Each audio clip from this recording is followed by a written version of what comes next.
Just beyond the lively downtown, a woodland oasis, Osterville is home to the Cape's oldest and at 8.5 acres, largest privately owned public park. So you're going to want to be on this side over here. Armstrong Kelly Park is, in a word, Delightful. with its flourishing gardens, walking trails, nature-inspired park features.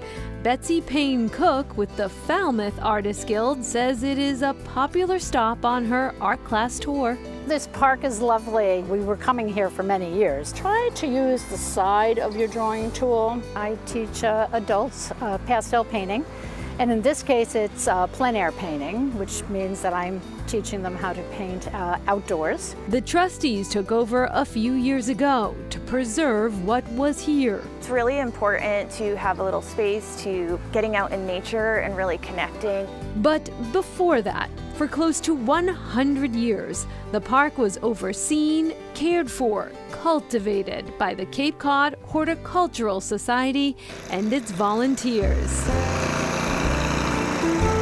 Two are still standing strong here. George, one of the original tractors, and its driver, Vincent Byrne. Despite living here for 3 decades now, he is a self-professed. Oh, definitely a washer-shore. 95% of the people here are washer-shores. 28 years ago, he followed some neighborly advice. It led him here. My neighbor says, looks like you get too much time on your hands, you can spend it at the park.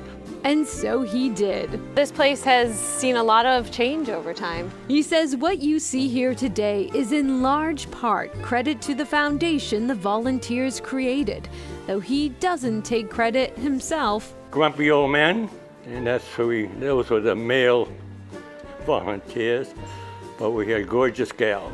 They knew every flower and every weed practically. I was just a gopher. He still comes every Thursday, his to-do list, whatever needs to be done. He will tell you all about the history, memorials to former volunteers, David Richardson, retired major. about the sacred places where grief has found joy. Many consider this train the heart of the park, a memorial to the grandson of a former volunteer. Liam's train, it's a sad story, but it's a nice story. One of the volunteers, their grandchild, had an accident. Liam's train is dedicated to that grandson. Now children fill that void with laughter. Artists explore their creativity. New volunteers tend to the beauty.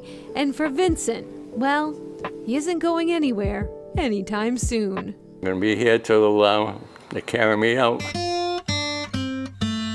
Down a long dirt road not far from Main Street, a place where life pays homage to its roots. Being here at such a spiritual place. Joe Diggs's family has made a home in Osterville and on this land since the 1800s. Joe, the third generation, grew up here in a time when pond hopping was the mode of transportation. We had a penny candy store on the street down the middle of town. So we would swim across the ponds, run through the trails just to get the penny candy store and come back home. His step-great-grandfather, Gideon Gomes, was a Cape Verdean free man of color who set out to establish a life here. Cape Verdeans were a major part of the network of the business on Cape Cod, whether they were farming or whether they were actually fishermen. Grandfather used to bootleg liquor. Well, it's said that he bootlegged liquor, right? And with some pretty predominant people who used to bootleg liquor. And so what they used to do is actually go out in the bay. They would grab the cargo, right, and put it on a flatboat, drag it to Joe's, the coal barn, split it all up, and everybody would go their way. When liquor became legal, he opened a bar. Joe's father, George Diggs, then turned this property into a place, as he put it, where time stands still and the fun begins. Kind of modernized things a little bit. He brought in all the flowers and kind of just dolled the place up a lot. There was a pool, a 20 by 40 pool in the middle. When the sun sets, the front porch became a place of storytelling and spirits No internet, no televisions, no, nothing, none of that. You know, you're lucky if you got a can opener that was electric.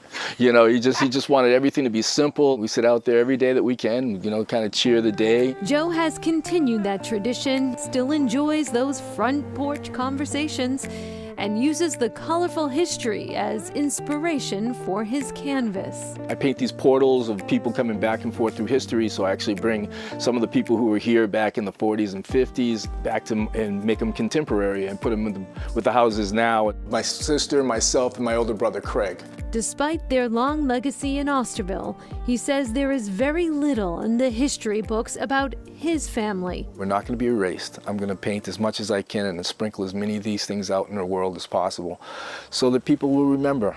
Pain and purpose collide in his Baller series. About the Negro League. Economy died along with the league. There's a lot of emotion in this piece. Yeah, well, there's hope. There's a young man in the middle with showing his strength. He's like, you know, the next generation's going to carry it on. Much like this place, he says the road that was paved before him, the people whose legacies still live here.